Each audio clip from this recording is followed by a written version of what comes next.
Welcome to Blizzard Fire. We hope this video helps fire up your solution. In this video, I will help you fix CarPlay in your Dodge Charger.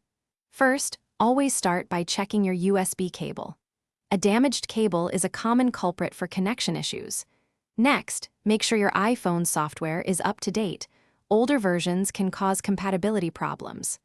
Finally, a simple restart of both your phone and the car's Uconnect system can often resolve minor glitches quickly.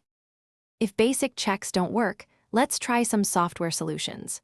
Go into your iPhone's CarPlay settings and forget the Dodge Charger, then try reconnecting. Sometimes, resetting your iPhone's network settings can clear up communication issues. For the Uconnect system, consult your owner's manual for instructions on performing a soft reset, which can often resolve persistent software bugs. Now, let's look at the physical connections. Use a small, non-metallic tool to carefully clean any lint or debris from your iPhone's Lightning port. Do the same for the USB port in your Dodge Charger, ensuring it's clear. If you're still having trouble, try using a brand new, MFI-certified USB cable. A faulty cable is a very common reason for CarPlay not working.